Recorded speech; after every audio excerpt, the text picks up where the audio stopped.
सभी संतों गुरुओं को सादर नमन करते हुए, जिसमें सर्वप्रथम महामानव गौतम बुद्ध जी, संत माता कर्मा जी, संत कबीर साहेब, संत रविदास जी, नवा जागरण नवा बिहान सबो बनव सियान का नारा देकर गुलाम भारत में अपने बेटे बालक दास जी को राजा बनाने वाले बाबा गुरु घासीदास जी, ज्योतिबा फुले साहब, छत्रपति साहू जी कुर्मी महाराज, वीर नारायण सिंह जी, संत गाडगे बाबा, सभी संतों गुरुओं को नमन करते हुए और भारतीय संविधान के रचयिता बाबा साहब अम्बेडकर, बामसेफ DS4 के संस्थापक मान्यवर कांशीराम साहब को सादर नमन, श्रद्धापूर्ण नमन।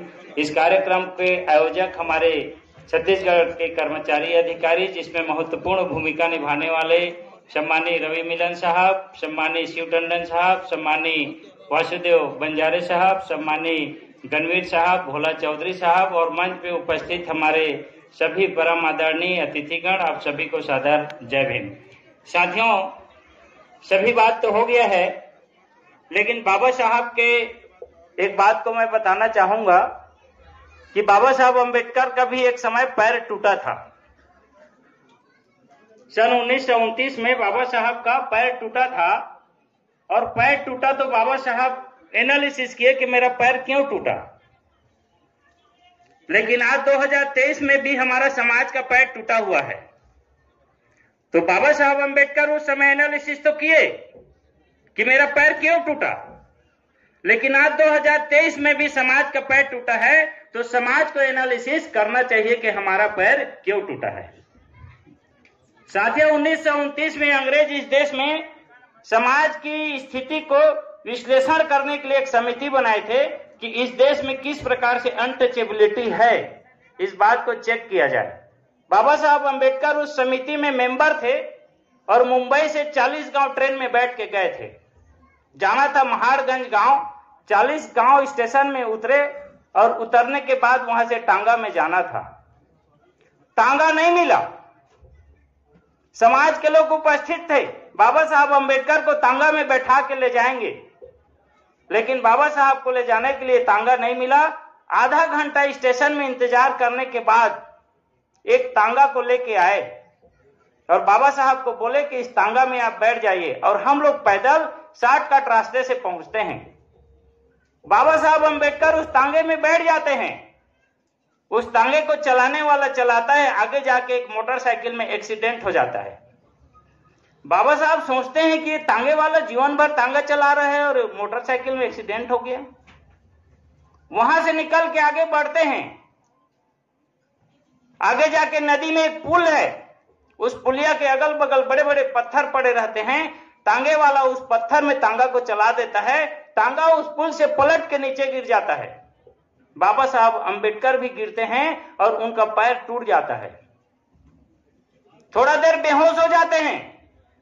जो लोग शॉर्टकट गए रहते हैं पुल के उस तरफ खड़े होकर देखते रहते हैं, दौड़ के आते हैं और बाबा साहब अम्बेडकर को उठा के ले जाते हैं। बाबा साहब सोचते हैं कि ये जीवन भर चलाने वाला टांगे वाला प्रथम में मोटरसाइकिल में एक्सीडेंट कर दिया, दूसरे में पुल में आके पत्थर में टांगे को टकरा दिया और वहां आधा घंटा मेरे को स्टेशन में खड़ा कर दिया। मैं समझ नहीं पा रहा हूं। जब एनालिसिस किए तो बाबा साहब को समझ आया कि उस समय अनटचेबल लोगों को कोई भी गैर टांगे वाला चढ़ा के ले जाना नहीं चाहता था, अपने प्रतिष्ठा का खिलाफ समझता था। इसलिए कोई भी टांगे वाला बाबा साहब को ले जाने के लिए तैयार नहीं हुआ। तो बाबा साहब के समाज का ही एक व्यक्ति, टांगे वाले लोग उस व्यक्ति को टांगे को किराए में दे दिए कि टांगा तुम ले जाओ, तुम चलाना जानते हो तो चला के तुम्हारे बाबा साहब अम्बेडकर को ले जाओ, हम टांगा चलाएंगे नहीं। वो हमारा अप्रशिक्षित टांगे वाला जो कभी टांगा चढ़ा नहीं था, बाबा साहब की प्रतिष्ठा को बचाने के लिए कि पैदल जाना ना पड़े, इस बात को ध्यान रख के वो अप्रशिक्षित टांगे वाला टांगा को यह सोच के चलाता है कि ये टांगे को चलाने में क्या दिक्कत है, घोड़े का लगाम पकड़ना है, टांगा अपने आप चलेगा। यह सोच के वह टांगे वाला चलाता है और ले जाके मोटरसाइकिल में एक्सीडेंट कर देता है, क्योंकि वह टांगे वाला अप्रशिक्षित था। बाबा साहब को समझ आता है कि यह टांगे वाला अप्रशिक्षित था, इसीलिए मोटरसाइकिल में एक्सीडेंट हुआ। इसीलिए उस पुल में जाके पत्थर के टकराया और मैं गिर गया। बाबा साहब को लगा कि समाज में प्रशिक्षित लोगों की कमी है। यदि प्रशिक्षित लोग रहते, यदि मेरे समाज में प्रशिक्षित टांगे वाला रहता तो मेरा पैर नहीं टूटता। साथियों, आज भी समाज में प्रशिक्षित नेतृत्व की कमी है, इसलिए आज 2023 में भी समाज का पैर आपका और हमारा टूट रहा है। हमें इस बात को ध्यान रखना पड़ेगा कि समाज में प्रशिक्षित नेतृत्व पैदा हो ताकि समाज का पैर आने वाले समय न टूटे। बाबा साहब अंबेडकर ने इसके लिए क्या कहा था? Political power is the master key. उसके आगे बाबा साहब अंबेडकर ने कहा था, yes it is a master key. Political power is the master key ही नहीं कहा, yes it is a master key. हाँ, यही मास्टर की है, ऐसा बाबा साहब अंबेडकर ने कहा था। हम भूल जाते हैं कि हाँ यही होगा, इस बात को हमको कहना पड़ेगा। तो साथियों, बाबा साहब अंबेडकर ने जो मास्टर की कहा, उस मास्टर की को प्राप्त करने के लिए मान्यवर कांशीराम साहब ने कहा कि जिस समाज की गैर राजनीतिक जड़ें मजबूत नहीं होगी, उस समाज की राजनीति मजबूत नहीं होगी। मान्यवर कांशीराम साहब के पास अनुसार असली राजनीतिज्ञ कौन है? तो आप और हम, जो कर्मचारी। मान्यवर कांशीराम साहब ने उसी को मजबूत करने के लिए कहा कि जिस समाज की गैर राजनीतिक जड़ें मजबूत नहीं होगी, तो गैर राजनीतिक जड़ें समाज का जो कर्मचारी और अधिकारी है, यही मजबूत है, यही मेन राजनीतिज्ञ है। आप समाज को राजनीति के रूप से चला सकते हैं क्योंकि आप प्रशिक्षित हैं, क्योंकि आप लिखे पढ़े हैं, क्योंकि आप नौकरी में गए तो प्रशिक्षण प्राप्त करके उस कुर्सी में बैठे हैं। इसलिए आपके रहते समाज का पैर नहीं टूटना चाहिए। लेकिन समाज का पैर टूट रहा है। वो इसलिए टूट रहा है क्योंकि बाबा गुरु घासीदास जी ने कहा था कि नवा जागरण नवा बिहान सबो बनो सियान। आप सियान नहीं बन रहे हैं, आप सियानी का पागा अपने सिर में नहीं बांध रहे हैं। सियानी की जिम्मेवारी का निर्वहन आप कर्मचारी और अधिकारी नहीं कर रहे हैं, इसलिए समाज का पैर आज भी टूटा हुआ है। सम्मानीय अमृता मिलन जी कह रही थी कि हमारे महापुरुषों ने घर छोड़ा, हमारे महापुरुषों ने परिवार छोड़ा, हमारे महापुरुषों ने धर्म छोड़ा, हमारे महापुरुषों ने नौकरी चाकरी सब संपत्ति छोड़ दिया। आपको क्या छोड़ना चाहिए? आपको टाइम छोड़ना चाहिए समाज के लिए, आपको टैलेंट छोड़ना चाहिए समाज के लिए, आपको बुद्धि पैसा सारा चीज छोड़ना चाहिए। हमको ये टाइम टैलेंट ट्रेजरी समाज के लिए छोड़ना चाहिए। मैं अंत में कह रहा था, यदि आप और हम जो कर्मचारी और अधिकारी हैं, जो अपने आप को बुद्धिजीवी समझते हैं, यदि समाज के लिए टाइम टैलेंट ट्रेजरी हम नहीं छोड़ सकते, तो हमारे पास छोड़ने के लिए एक ही चीज है कि क्यों ना हम अपना जीवन छोड़ दें। यदि नहीं छोड़ सकते तो अपना जीवन छोड़ दें, क्योंकि आपके और हमारे रहते समाज का पैर टूट रहे, इसलिए इस टूटे हुए पैर के जिम्मेवार आप और हम हैं। साथियों, इस देश में अभी आप देखिए, एक तरफ भारत जोड़ो आंदोलन पूरे देश में चल रहा है। भारत जोड़ो आंदोलन, समाज को बरगलाया जा रहा है। भारत जोड़ो, भारत जुड़ रहा है। भारत जोड़ने के बाद हाथ से हाथ जोड़ो आंदोलन, समाज को बरगलाया जा रहा है, सबसे हाथ मिलाया जा रहा है। गांव में गरीब से दूबर से सबसे हाथ मिला मिला के जोड़ा जा रहा है। हाथ जोड़ो भाई, हाथ जोड़ो। साथियों, गौतम बुद्ध जी ने जाति से जाति जोड़ा, बाबा गुरु घासीदास जी ने जाति से जाति जोड़ा। ये भारत जोड़ो आंदोलन, हाथ से हाथ जोड़ो आंदोलन करने वाले लोगों से मैं पूछना चाहता हूं कि आप जाति से जाति जोड़ो का आंदोलन इस भारत देश में कब चलाएंगे? हमें जाति से जाति जोड़ने वाला आंदोलन चलाना है। साथियों, दूसरी तरफ इस देश में डबल इंजन का भाषण आए दिन देखेंगे। डबल इंजन चाहिए।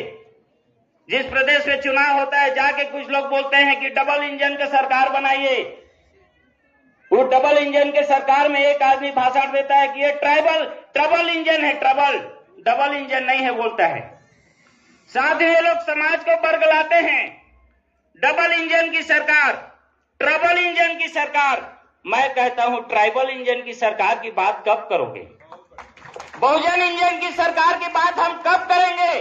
हमारा विकास साथियों ट्राइबल इंजन और बहुजन इंजन बनने से होगा। हमारा विकास डबल इंजन और ट्रबल इंजन से होने वाला नहीं है। साथियों, कर्मचारी और अधिकारियों की जो जिम्मेवारी है, ये जिम्मेवारी बहुत महत्वपूर्ण है। इस महत्वपूर्ण जिम्मेवारी को आपको और हमको पूरी तरीके से निष्ठा के साथ निभानी चाहिए। बाबा साहब अम्बेडकर ने कहा है, एलिमिनेशन ऑफ कास्ट में कहा है, हमारे समाज के लोगों को ऑनेस्ट बनना चाहिए, इंडिपेंडेंट बनना चाहिए, डिसइंटरेस्टेड बनना चाहिए। बाबा साहब कहते हैं कि मुझे प्रमाणित समाज चाहिए। इस मूवमेंट को आगे बढ़ाने के लिए मुझे प्रमाणित लोग चाहिए, ईमानदार लोग नहीं चाहिए। लेकिन हमारा समाज किसी को पूछे मैं ईमानदार हूं बोलता है। बाबा साहब का कुछ और रहे हैं, समाज का कुछ और रहा है। समाज ईमानदार बनने के चक्कर में है। बाबा साहब अम्बेडकर प्रमाणित समाज बनाना चाहते हैं। और कौन सा प्रमाणित समाज? जो बाबा गुरु घासीदास जी ने 28 दिसंबर सन 1820 में छत्तीसगढ़ की धरती में 45 से 60 जाति के लोगों को प्रमाणित बनाया था। 7 बातों का शपथ लेवाया था कि तुम बताओ, शराब का नशा नहीं करोगे, शपथ लो, प्रमाणीकरण दो, मांस नहीं खाओगे, जीव हत्या नहीं करोगे, संपूर्ण सामाजिकता में चलोगे, जात पात छुआछूत भेदभाव का व्यवहार नहीं करोगे, मूर्ति पूजा का निषेध करोगे, दोपहर बाद गायों को हल में नहीं जोतोगे और दोपहर बाद हल नहीं चलाओगे और सतनाम का ध्यान रखोगे, मतलब सच बोलोगे। हमारे पुरखे आज से 200 साल पहले वो गिरिपथ के नीचे 2.5 लाख लोग इकट्ठा हुए और बाबा गुरु घासीदास को वचन दिए कि बाबा गुरु घासीदास हम आपको वचन देते हैं कि ये जो 7 शर्त आप कह रहे हैं हम मानेंगे। हमारे पुरखे वचन दिए। कहाँ है आपका वचन? समाज बोलता है बाबा गुरु घासीदास 7 वचन दिए थे, उल्टा कर दिया है। हमारे बाप दादा गुरु घासीदास को वचन दिए थे कि हम ये 7 बातों को मानेंगे। इन्हीं प्रमाणित लोगों को खोजते हुए माननीय काशीराम साहब ने 1981 में छत्तीसगढ़ की धरती में कदम रखा। इस बहुजन आंदोलन को, संतों गुरु महापुरुषों के आंदोलन को जब चलाने के लिए लोगों की जरूरत उनको पड़ी तो उन्होंने सोचा कि ये प्रमाणित लोग मेरे को कहाँ मिलेंगे। उन प्रमाणित लोगों को खोजने के लिए वो छत्तीसगढ़ की धरती में कदम रखते हैं और वो 7 बात को मानने वाले लोगों को खोजते हैं। तब जाके आप और हम, हमारे बाप दादा मिलते हैं मंच में बैठे हुए लोग। ये प्रमाणीकरण है, सर्टिफिकेशन है। हमारे लोगों को प्रमाणित बनने की जरूरत है। साथियों, समय बहुत हो गया है।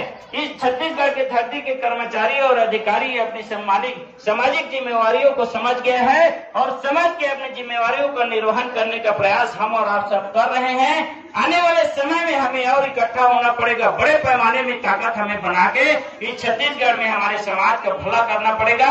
जो टूटा हुआ पैर है उसको जोड़ने का काम करेगा। आपने मुझे बोलने का अवसर दिया, इसके लिए आप सबको बहुत बहुत धन्यवाद। जय भीम, जय भारत। धन्यवाद। बहुजन विचारधारा को घर घर तक पहुंचाने के लिए हमारे YouTube चैनल को सब्सक्राइब करें, लाइक करें, कमेंट करें, शेयर करें और बेल आइकन की घंटी दबाना ना भूलें।